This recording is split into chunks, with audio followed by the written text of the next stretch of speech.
Era hijo de un guantero de Stratford, medianamente instruido. El padre, John Shakespeare, llega hacia el año 1550 del pueblo vecino, donde su propio padre, el abuelo, era un agricultor próspero. El padre John se enriquece en el comercio de la lana, de la carne y de los guantes. Se casa con Mary Arden. Stratford era una ciudad apacible, conocida por su mercado, sus ferias. John Shakespeare lleva bien también una carrera pública. Es consejero municipal, es presidente de corporación. Solicita sin éxito el título de gentleman. Su ascenso social conoce entonces una detención, se para brutalmente.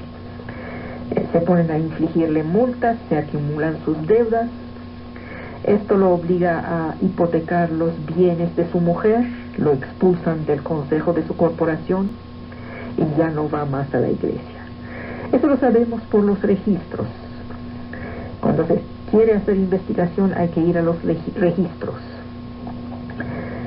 El 26 de abril de 1564 leemos sobre el registro de la parroquia de Stratford. Guillermo o William, hijo de John Shakespeare, tercero de los 8 hijos de Johnny Merce, pero su primer varón.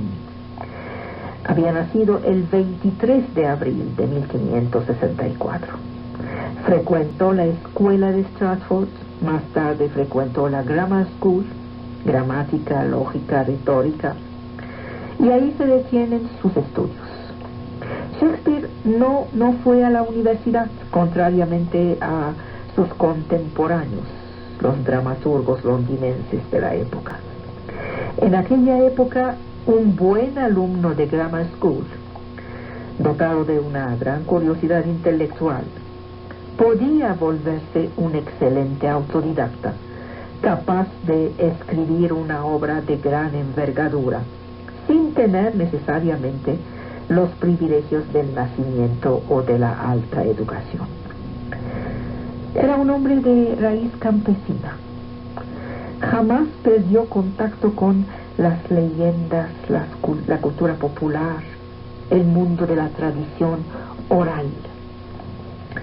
William asiste al paso de los actores itinerantes. Stratford recibe numerosas visitas de grupos teatrales conocidos. El grupo del conde de Leicester en 1573 y 76, el grupo del Lord Strange en 1579, el grupo del conde de Essex en 1584, los comediantes de la reina en 1587, pasan por la provincia. Elizabeth I viene en 1575 al castillo de Kenilworth, que está al ladito de Stratford, vecino. Durante la época de la Reforma, las fiestas fueron reducidas y simplificadas. Los frescos, las pinturas murales fueron cubiertas con cal. Los puritanos atacaban las viejas fiestas, considerándolas como resurgencias del paganismo. La posteridad solo ha conservado de Shakespeare unos registros de parroquia, donde fueron registradas las fechas de su bautismo y de su matrimonio. Cuando salió de la escuela, el joven William se volvió aprendiz en la fábrica familiar de guantes. El 28 de noviembre de 1582 encontramos su nombre a la edad de 18 años, al lado del nombre de una señorita Anna Hathaway. Se trata de una dispensa de edad que le otorga el obispo de Worcester para casarse con esta muchacha, hija de un agricultor de Shottery, cerca de Stratford, porque estaba embarazada de 3 meses. Esta muchacha era mayor que Shakespeare, de 8 años. El 23 de mayo de 1583 nace una niña, Susana, y menos de 2 años después nacen unos gemelos, Judith y Hamlet. Luego se pierde toda huella de Shakespeare. Es el periodo llamado de los años perdidos. John Aubrey cuenta que fue maestro en una escuela de campo, también preceptor de una familia noble. Otras fuentes dicen que fue guardián de caballos en los teatros de Londres, luego asistente de soplador en los mismos teatros, encargado de llamar a los actores al escenario. Es más probable que Shakespeare haya seguido hacia la capital a un grupo de comediantes como los de la Reina, que habían perdido uno de los suyos. Necesitaban un reemplazo y Shakespeare se presentó. En aquella época el oficio se aprendía actuando. Shakespeare se establece en Londres. Era una pequeña ciudad de 50.000 habitantes bajo el reino de Enrique VIII. Se volvió una metrópoli de 200.000 bajo Elizabeth. La capital se limitaba entonces a la City. Al sur había el río Thames. La rodeaban muros en semicírculo que iban de Fleet Ditch al oeste a la Torre de Londres al este. St. Paul era el barrio de los editores y Shakespeare vivió ahí algún tiempo. Cuando llega a Londres, la ciudad se encuentra en plena expansión. Inquieta de ver la población instalarse detrás de los muros a medida que los rurales llegaban de todos lados. Inquieta por este hecho, la corona prohibió toda construcción nueva en un radio de por lo menos 3 millas de los muros de la ciudad. La peste golpea a Londres en varias ocasiones. 1564, 1593, 1603, 1623. En total deja unas 100.000 víctimas. Se pierde la huella de Shakespeare después del nacimiento de sus gemelos, que les dije, en 1585. Luego reaparece de repente en 1592. Gracias a la publicación póstuma de un panfleto de Robert Greene, quien era escritor y dramaturgo. Este testimonio único sobre el éxito del joven Shakespeare en el escenario londinense nos informa también sobre las costumbres de los teatros de la época, sobre las rivalidades que oponían los actores y los autores y las diferentes compañías entre sí. Este panfleto estaba titulado "Una libra de espíritu comprada con 1.000.000 de arrepentimientos". Fue publicado 3 meses después de la muerte de Robert Greene. En él, Greene ataca a, cito, una revista, un cuervo adornado con nuestras plumas, un corazón de tigre envuelto en una piel de actor. Este dramaturgo, sigue diciendo el polemista, Este dramaturgo piensa que es capaz de producir versos tan buenos como el mejor entre nosotros. Este hombre que hace de todo cree ser el único Shakespeare. En inglés eso significa mueve escena, el que mueve la escena. Esta era una alusión agresiva que se refiere a Shakespeare. ¿Qué pasa aquí? Shakespeare no apareció de repente en un mundo literario absolutamente desierto. No. En el siglo XVI, el teatro se había vuelto una institución. Y un grupo de jóvenes letrados ahí hacían su carrera. Su jefe era Jean Lilly, que vivió entre 1544 y 1606. Era también autor de novelas.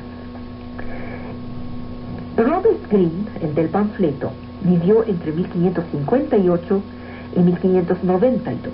Era rival de Shakespeare. Escribía obras que se basaban en crónicas históricas. Con Christopher Marlowe y Thomas Kidd, el teatro isabelino floreció. Ambos, Marlowe y Kidd, producen tragedias llenas de ruido y de furor, batallas. Marlowe utiliza a un actor famoso llamado Edward Alleyn. Marlowe muere muy joven, a los 28 años, de un cuchillazo que le dan en el ojo, después de una disputa en un albergue cerca de Londres, que puso fin a una de las carreras más prometedoras de la escena londinense. Este autor era la encarnación del hombre del Renacimiento. Todos esos dramaturgos conocieron el éxito antes de la llegada de Shakespeare. Pero, con la desaparición prematura de Marlowe, Shakespeare tuvo de repente el camino abierto. Y se abrieron todas las posibilidades. Integrado a la mejor compañía teatral de su tiempo, ya sin rivales de peso, Shakespeare conoce una gloria muy rápida. Su ascenso marca el triunfo de una nueva generación de profesionales del escenario. Entre 1590 y 1597 escribe esencialmente dramas históricos, agrupados en 2 tetralogías.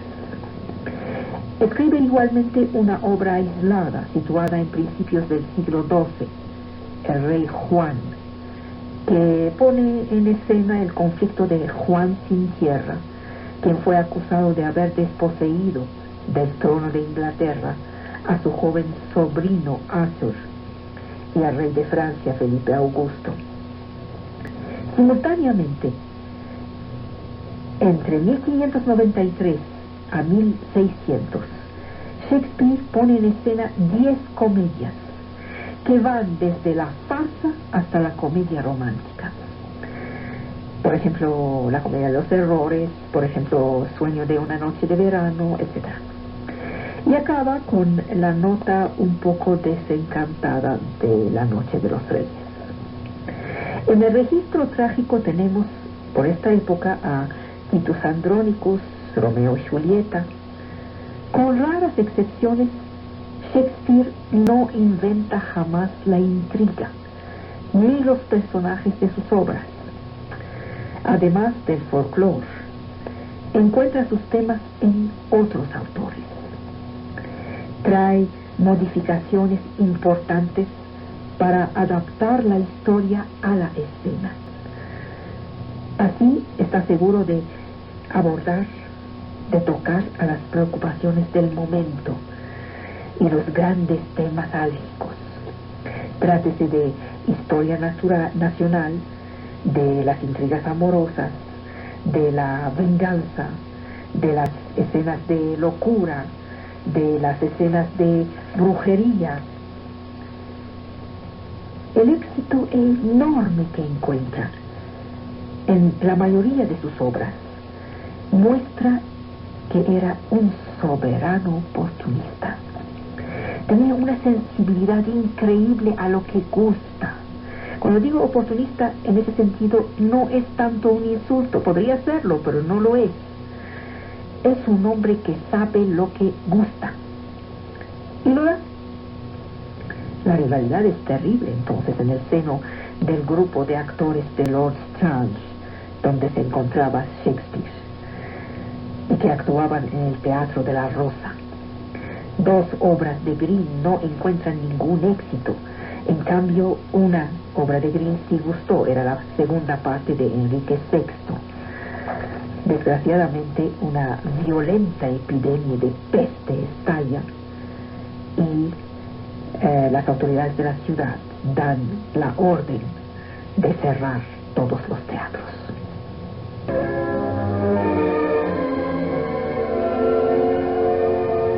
Con esto de que los teatros fueron cerrados por la epidemia de peste, las tropas, por supuesto, se desorganizan.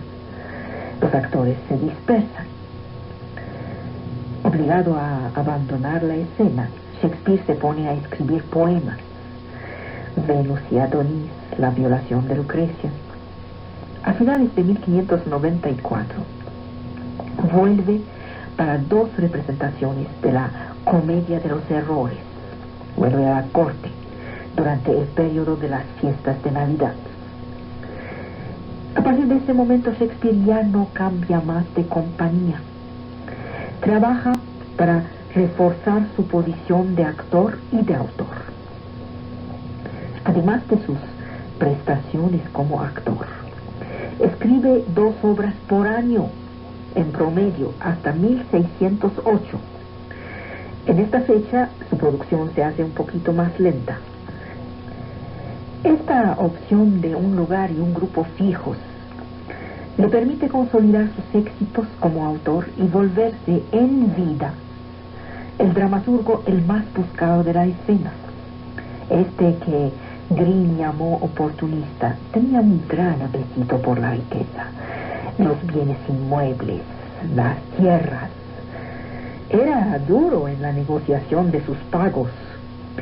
Perseguía sin piedad a los que le debían algo. Su nombre aparece en los registros fiscales y en diversos procesos contra sus vecinos para asuntos de bienes y de plata. A partir de 1599, reside durante algún tiempo del otro lado del Thames, en Southwark, cerca del nuevo Teatro del Globo. Su nombre aparece en los registros del obispo de Winchester como un mal pagador. En 1602 compra 50 hectáreas de tierra.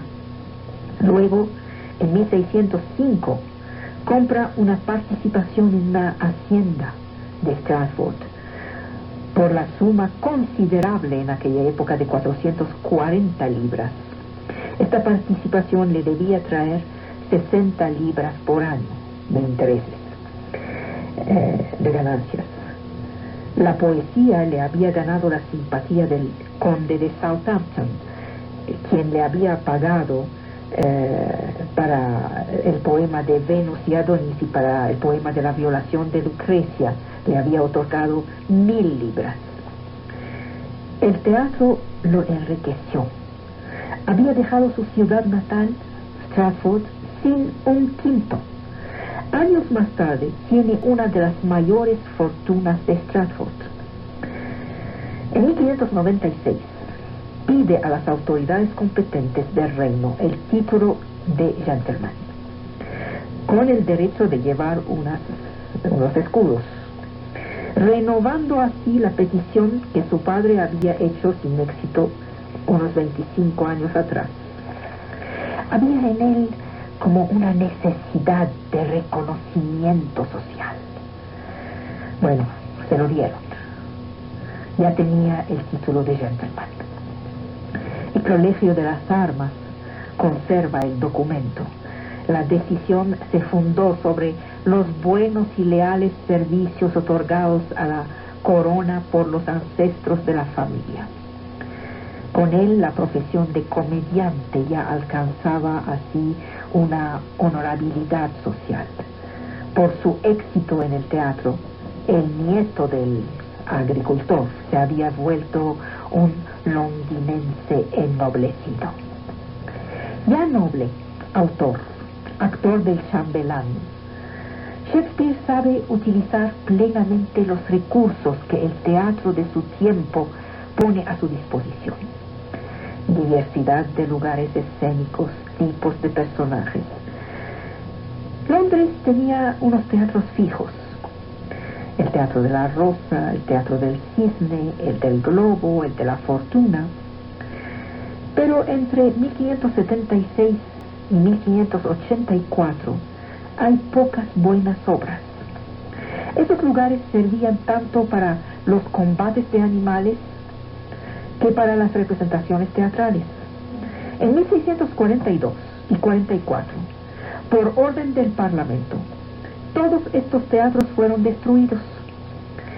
Lo que sorprende son las dimensiones restringidas de estos teatros, que no permitían a más de 12 actores figurar al mismo tiempo en el escenario. La capacidad para el público era de 1.600 espectadores para el Teatro de Fortuna, 1.400 para el Teatro de Globo, apenas 1.000 para el teatro. Todos tenían una estructura común. Había una plataforma escénica, en parte abrigada con un techo de paja sostenido por 2 pilares. El techo del edificio, llamado el cielo, estaba, en el caso del teatro de Shakespeare, adornado con un globo donde estaba escrito en latín: el mundo entero juega la comedia. Totus mundus agit histrionem. Una muralla cubierta rodeaba el conjunto. Los cambios de lugares, es decir, el paso, por ejemplo, de una escena de guerra a el interior de una corte, en una obra de teatro, este cambio estaba señalado con un anuncio escrito. Pasaba alguien con un anuncio y decía: ahora es la corte, o ahora es la batalla de tal cosa. Y se dejaba a la imaginación del público decidir, mucho más que los efectos realistas. No había efectos, no se podía. El texto bastaba para hacer vivir la escena. Hay que recordar que estos teatros eran teatros populares. Ahora se volvió el teatro una cosa de lujo, pero no era así. La gente bebía, comía durante las representaciones. Los actores profesionales eran una novedad en Inglaterra a finales del siglo XVI. Antes eran amateurs, eran unos artesanos que hacían varios oficios fuera del teatro. Una ordenanza de 1572 hace del comediante un sospechoso en potencia, que podía ser echado en la cárcel, latigado, marcado con fierro si estuviera arrestado. Por lo que, para protegerse, el comediante se metía a servicio de un noble, un gran personaje, que llevaba el traje de servicio de este noble, como los criados. El grupo de comediantes de chambelán tenía 8 actores, luego pasarán a 12, luego se volverán comediantes de rey. La parte de acciones que tenía cada actor correspondía a la suma que había investido en la empresa para comprar accesorios, ropa, de los cuales era copropietario. Los socios se compartían la mitad de las ganancias.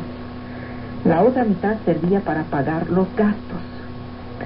A este núcleo se agregaban comediantes secundarios, pagados a la semana, y el personal de servicio. A la muerte de Shakespeare, los actores de la Compañía de Rey habían alcanzado los 26 permanentes. Era una cantidad considerable para la época. Las compañías tenían 5 o 6 jóvenes o adolescentes que hacían los papeles femeninos mientras su voz no había mudado. Por eso es que el teatro de Shakespeare tenía mucho menos personajes femeninos que masculinos.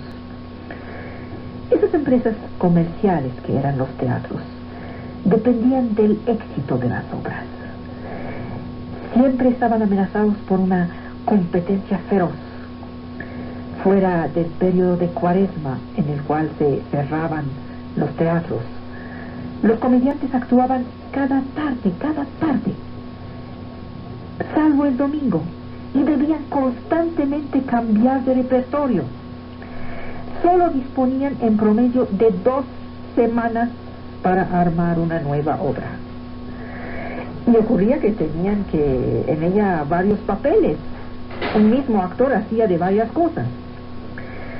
Como ejemplo, mire, en el periodo de 1594-95, la Compañía del Almirante actuó en 38 obras, de las cuales 21 nuevas creaciones. No eran condiciones ideales. El público de los teatros se quedaba parado, no había donde sentarse, durante 2 horas que duraba la representación. Este público popular, repito, era ávido de sensaciones fuertes. Amaba la grandilocuencia e incluso la ultranza. Era imposible susurrar bonito frente a unos espectadores indisciplinados que hablaban sin parar. Me gustaba esos auditorios populares, me gustaba el horror, de ahí el éxito de las tragedias de venganza. Mucha sangre, mucho muerto. Para la historia de Inglaterra había que jugar sobre el fervor del sentimiento nacional, exaltado por la derrota de la Armada Española en 1588. Los teatros tenían su público acostumbrado. Había el público de tal obra y de tal teatro y el público de tal otro teatro, como los partidos de fútbol, y estaban dispuestos a matarse entre sí. Shakespeare trataba de crear papeles más complejos. A partir de este gusto popular, le daba al pueblo lo que quería, pero más, un plus, como el príncipe en Hamlet, por ejemplo. Él mismo, como actor, no ocupaba los papeles principales, se quedaba con papeles de segundo nivel, como el fantasma del rey en Hamlet, por ejemplo. Apariciones, pues. Sorprende ahora el hecho de que Shakespeare no se hubiera preocupado por la publicación de sus obras. Pero no sorprende tanto cuando sabemos cuál es la condición de la época. Desde 1598 encontramos un testimonio único sobre la manera en que eran recibidas sus obras por parte del público. Un llamado Francis Mears declara que Plauto y Séneca son considerados como los mejores para la comedia y la tragedia entre los latinos. Pero entre los ingleses, dice este Francis Mears, Shakespeare es el mejor en ambos géneros. Las únicas obras que Shakespeare había confiado a un editor son Venus y Adonis y La violación de Lucrecia, que son poemas narrativos, no son obras de teatro. ¿Qué pasa aquí? De sus sonetos, el crítico Francis Mears dice que circulan en privado entre sus amigos. Solo serán publicados en 1609. Lo que pasa es esto. El teatro no estaba considerado aún como un género literario entero. Si bien permitía a un hombre vivir, mantenerse, no constituía todavía una obra como la poesía. La poesía era respetada, el teatro no. Porque además se retocaba continuamente el texto. Se le agregaba un monólogo por ahí, se quitaba un párrafo por allá. Para no molestar a la censura y para gustar al público, hay que agregar las improvisaciones habituales de los actores para hacer reír al auditorio. También había que revisar algunas partes después de cada representación para ponerlas al día y al gusto de la gente. Esta parte no gustó, entonces la quitamos, y esta parte sí gustó, entonces hay que agregar una igual. Así era. Shakespeare trabajaba en este medio, en estas condiciones, bajo la presión del tiempo y del público. Por eso no podía entregar un texto definitivo a un impresor. Algunas de sus obras sí fueron publicadas en su vida. Se trata o de muy malas ediciones pirateadas por gente sin escrúpulos, que se esforzaban de sacar provecho del éxito de las obras, o ediciones con un texto bastante fiel, como Ricardo II, o El sueño de una noche de verano, o la primera parte de Enrique IV. En el segundo caso, se trata de lo que podríamos llamar bueno in quarto, cuyo texto fue establecido a partir de manuscritos que la tropa vendía a un editor por 6 u 10 libras cuando tenía muchos problemas de dinero.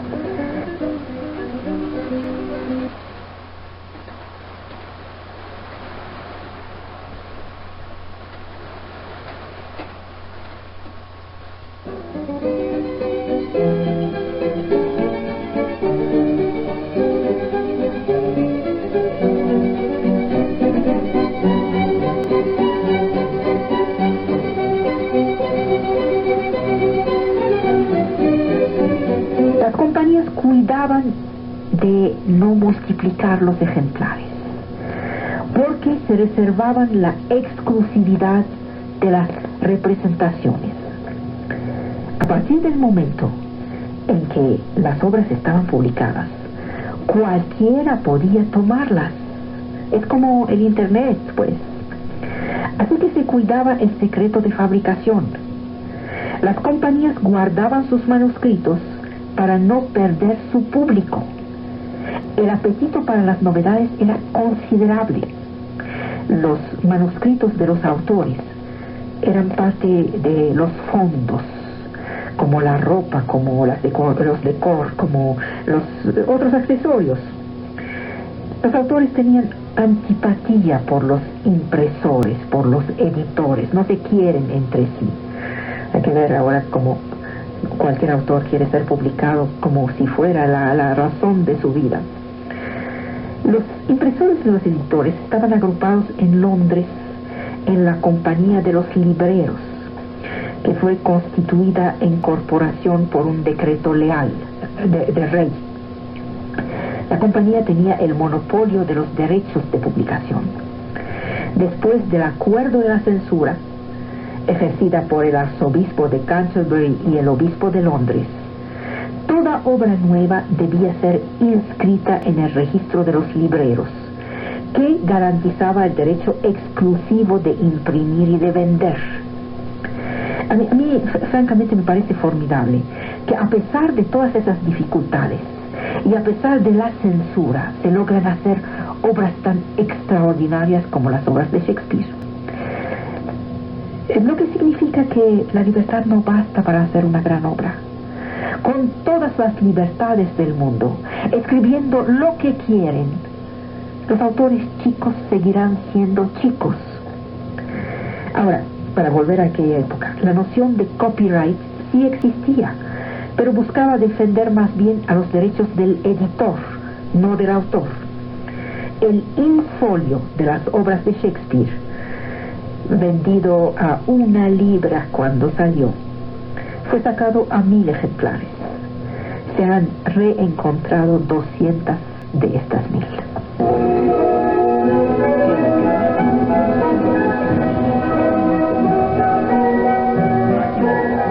Saben, estamos en plena época isabelina.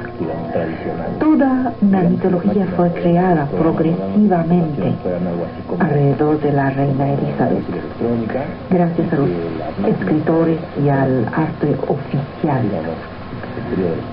La producción dramática también carga con esta mitología monárquica. Las comedias escritas por Shakespeare entre 1595 y 1600 rinden indirectamente homenaje a la soberana. La corte da la imagen. Copérnico había publicado su revolución de los cuerpos celestes desde 1547, pero estas teorías solo eran conocidas y aceptadas por una pequeña minoría de sabios. No eran parte del país. Todo un sistema jerárquico relacionaba los diferentes reinos de la vida.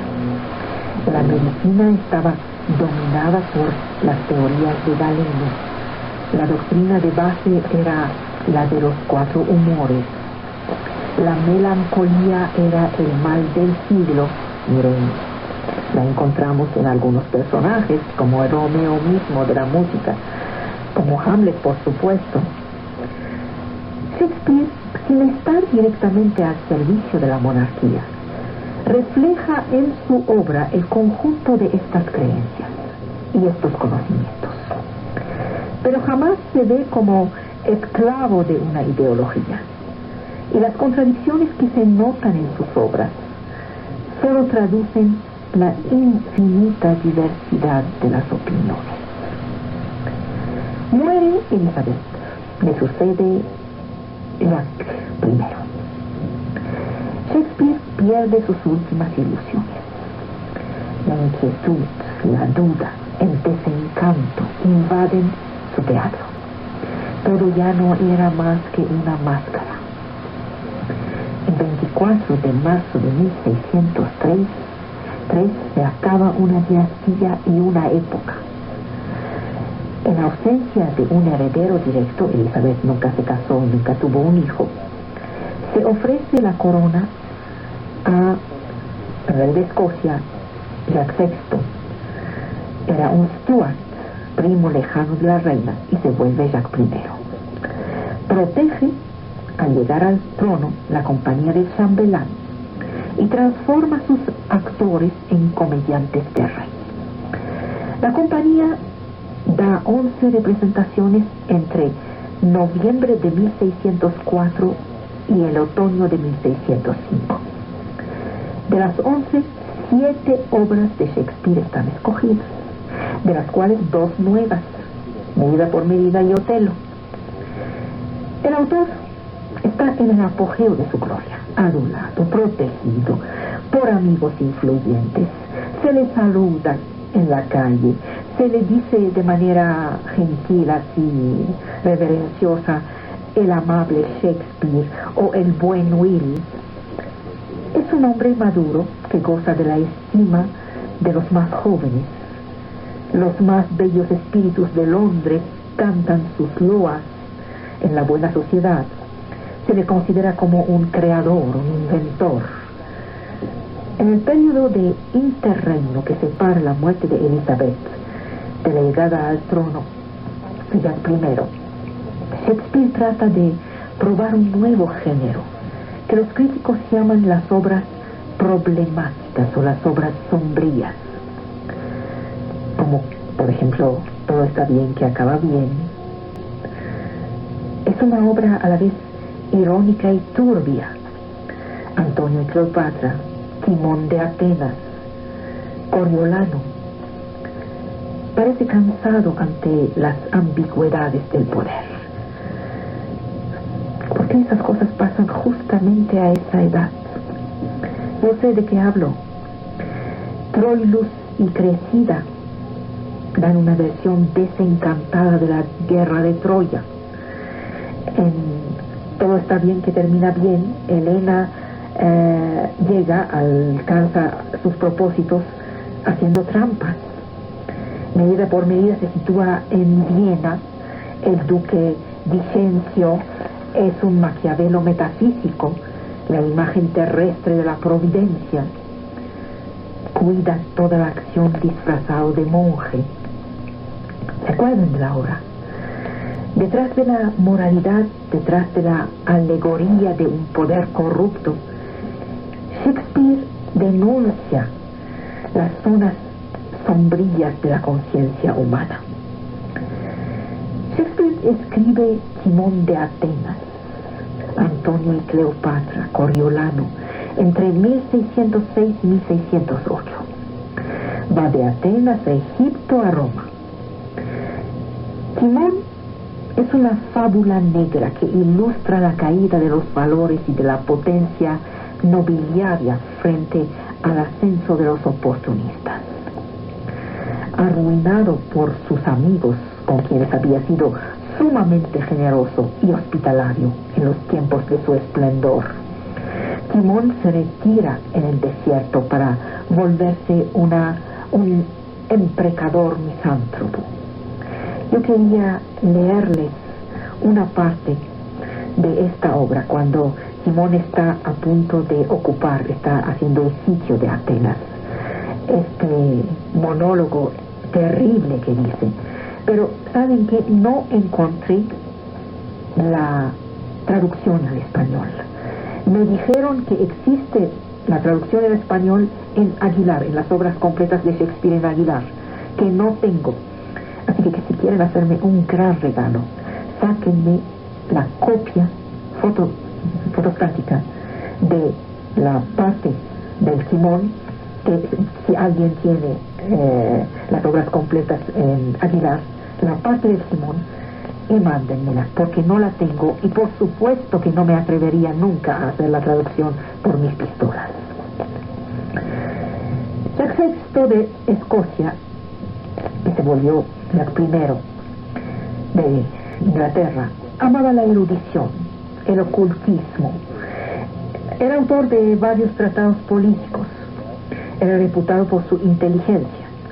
Una vez rey de Inglaterra, mostró tendencias hacia el despotismo. Huía de las manifestaciones públicas. Se quedaba en sus palacios, comiendo y bebiendo con exceso. Se dice que también gustaba de los muchachos.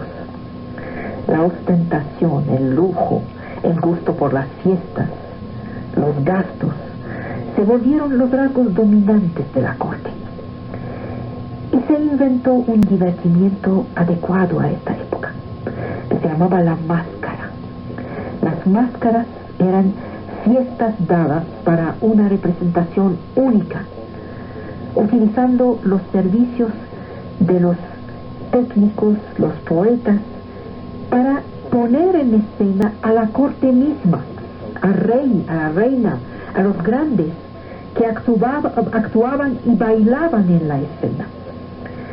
Los lujos de la corte atrajeron a Londres, a la nobleza de provincia, mientras declinaba la actividad de las pequeñas comunidades humanas. Entonces los valores antiguos conocieron una crisis. Estas crisis de paso de una época a otra, del reino de Elizabeth a un reino que no tiene nada que ver con lo que esta gente conoció. La tradición de hospitalidad desapareció.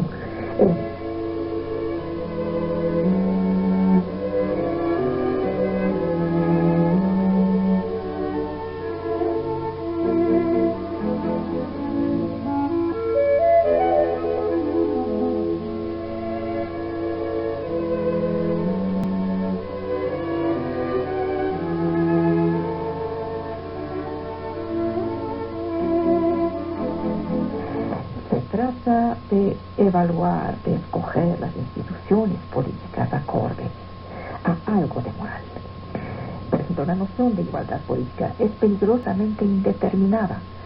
Solo designa un medio para alcanzar un objetivo que la sobrepasa. Lo mismo para nuestra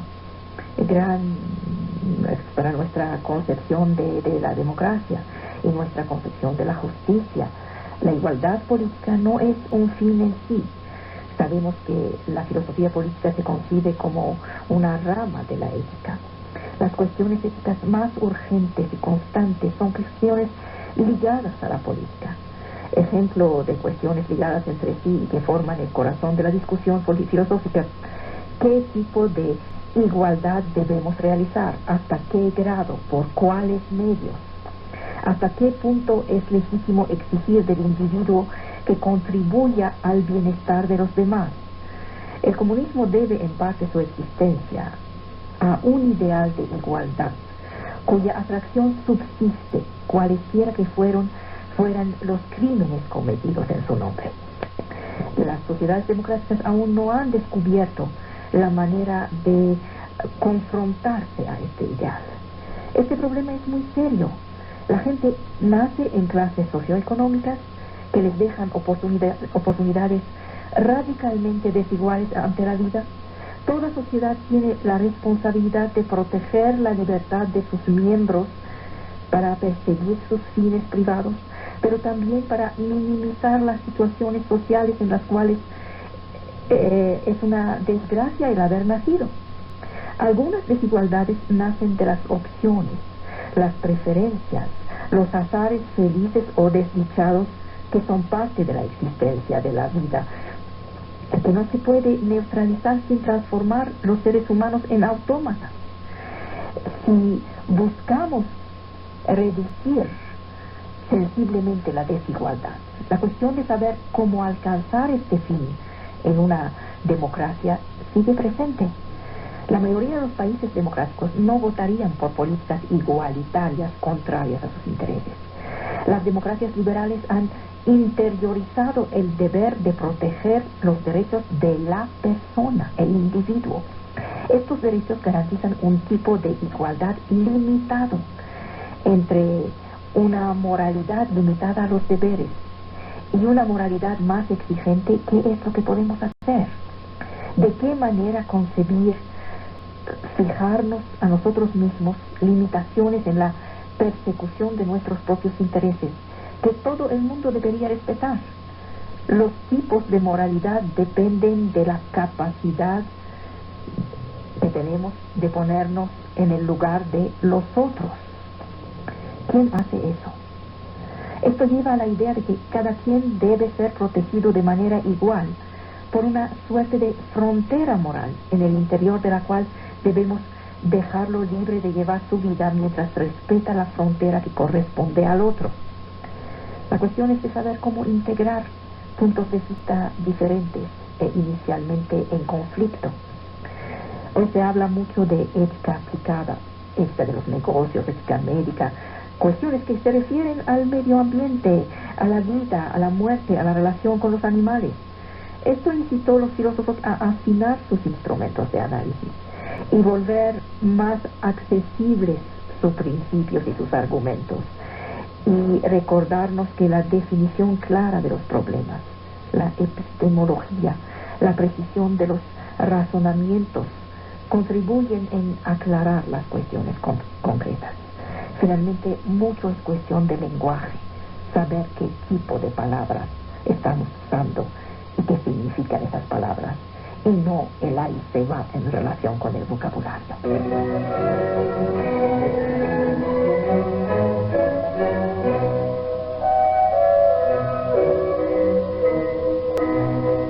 Predicar es publicar y difundir. Eso es lo que dice el diccionario. Por ejemplo, en este programa se publica, se difunde una cierta racionalidad, un cierto nivel de respeto a la razón. De ahí viene la palabra predicción, no predicación, predicción. Profecía es un don sobrenatural que consiste en conocer las cosas futuras por inspiración divina. Es un oráculo. Y luego agrega el diccionario, para profecía, predicción de un hecho futuro. Ahí se hace la mezcla y la gente cae en la trampa y entonces no sabe distinguir entre predicar y predicción y profecía. Predicción no tiene que ver con asunto divino, no tiene que ver con conocer el futuro, tiene que ver con la difusión de un hecho. Profecía tiene que ver con la lectura del futuro. Por ejemplo, si digo, en el siglo XXI, a final del siglo XXI, todos los hombres van a medir 180 y ser rubios.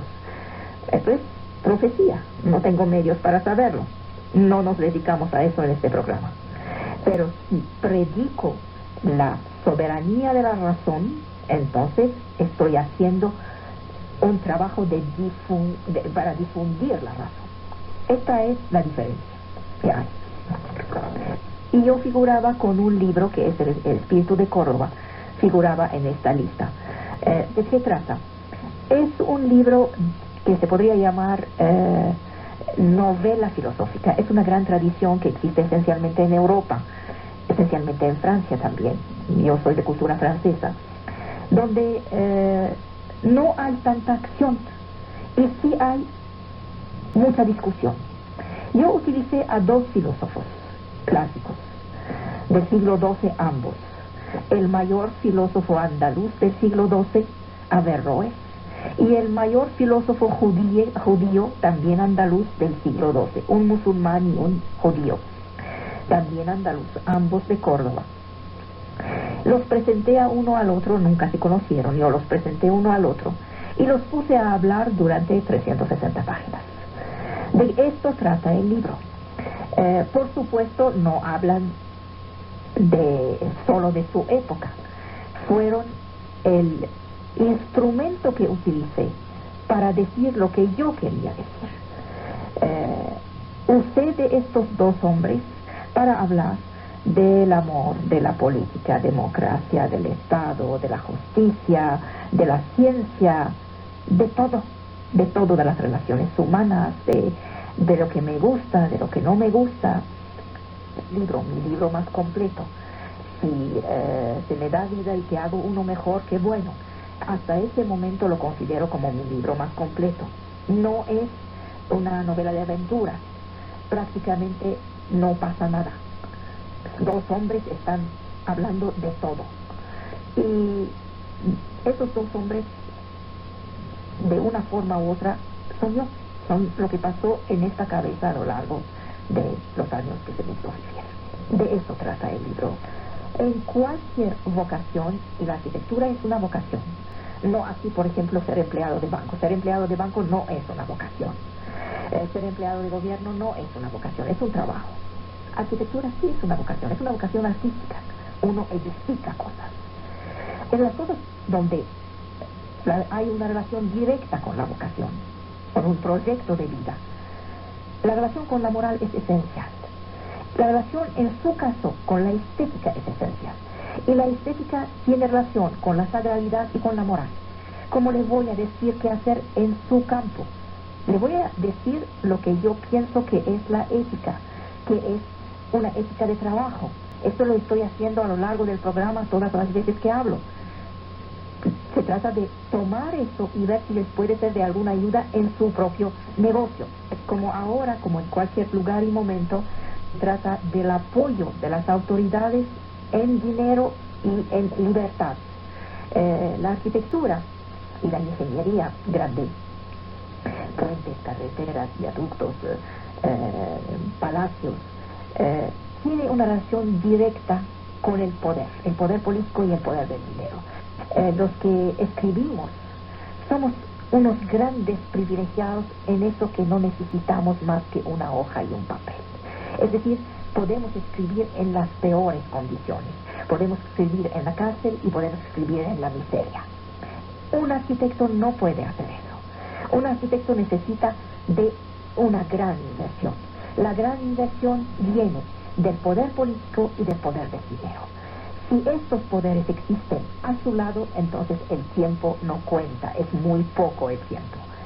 Si no existen, entonces viven muchos problemas y una obra que podía haberse hecho en 2 años, pues toma 30 años o 40.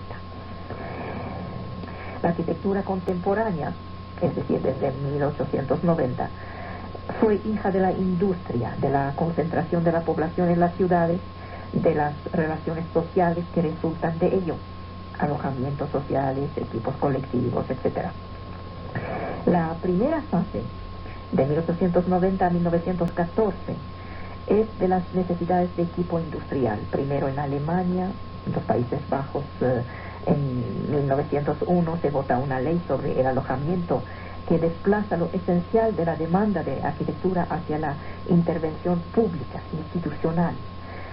Grandes empresas industriales, poderes públicos, cooperativas de construcción adoptan los valores de utilidad, de eficacidad, de simplicidad, el pensamiento racionalista, la cultura técnica. Hay mutación a partir de eso, hay mutación en la arquitectura. Los proyectos responden a las necesidades, a la lógica de las técnicas. Según logro entender, 5 son los puntos de la arquitectura nueva: los castillos, los techos, jardines, jardines hechos arriba, garden roof, el plan libre, la ventana larga, la fachada libre. Es Le Corbusier que define esos datos en 1927. Estos elementos funcionales, técnicos, figurativos, figuran un acercamiento radical. Construir solo es organizar la vida social, económica y psíquica, dice Meyer, por ejemplo, el director del Bauhaus en 1928. Entran los sanitarios, el confort, la circulación, la seguridad. La fase siguiente va de 1918 a 1950. Una nueva arquitectura a partir de algunos centros. Hay intercambios internacionales, polémicas, conflictos, resistencias. De 1950 a 1975, el desarrollo urbano lleva formas regionales. Se concilian criterios contradictorios de demanda cultural, de movilidad, con la perennidad tradicional. Desde 1975 tenemos una mutación en la civilización industrial. Ahora, ¿cuáles son los datos políticos y sociales en este periodo? Bueno, de 1890 a 1950. Primero tenemos un progresismo higienista. En la esfera de la vida privada o comercial, la relación con la política es poca, pero a partir del momento en que la arquitectura se mete en el terreno de la vida colectiva, del orden urbano, la presión política es determinante. En varios países se trata de mostrar la independencia nacional, la calidad de los equipos dirigentes. Ahí repito lo que les acabo de decir. Hay una relación directa con el poder cuando se trata de hacer arquitectura. La arquitectura está decidida en el aparato del Estado. En principios de los años 20, por ejemplo, en la URSS, se impone una arquitectura de propaganda. Un constructivismo interpreta el maquinismo en construcciones como el Monumento por la Tercera Internacional o el Palacio del Trabajo o los clubs obreros. En México, la revolución rompe la autoridad cultural clásica. Los precursores son José Villagrán García y Juan O'Gorman, que introducen los valores de utilidad, de simplicidad, de la modernidad europea. Con Vázquez, Barragán, Candela, estos funcionalistas ponen el acento sobre los programas sociales. En Brasil tenemos a la casa del arquitecto Valzacic, en Sao Paulo, Lucio Costa y su equipo, Moraro, Reidi, Niemeyer. Yo conocí a Niemeyer. Solicitan en 1936 los consejos de Le Corbusier, quien va a visitar a Río. En Japón, el mestizaje de las formas fracasa ante la fuerza de la tradición. Hay que esperar la llegada de Wright en Japón en 1918 y para que surjan arquitectos modernos como Maekawa, como Sakakura, quienes han trabajado en París con Le Corbusier. En la China de Sun Yat-sen en 1919 llegan varios arquitectos extranjeros y forman rápidamente a los locales. En Shanghái se encuentra el 73% de los arquitectos chinos. La construcción privilegia las necesidades de la burguesía urbana. Los edificios de pisos son una novedad en China. Están equipados según el modelo americano: hoteles, cines, oficinas. La construcción es de cemento. En los regímenes totalitarios, la nueva arquitectura está identificada como una expresión del capitalismo, el arte de una clase. Es reprimida primero en la URSS a partir de 1930, después en la Alemania nazi. En Moscú, la prescripción del realismo socialista aleja la investigación que se considera como nociva, utopista. Las relaciones con la arquitectura occidental están suspendidas, solo quedan los monumentos de la tradición académica, las grandes composiciones como el Palacio de los Soviets o el Teatro del Ejército Rojo. Speer retoma la tradición monumental de la arquitectura helenística, griega, que se refiere a la emoción de las masas.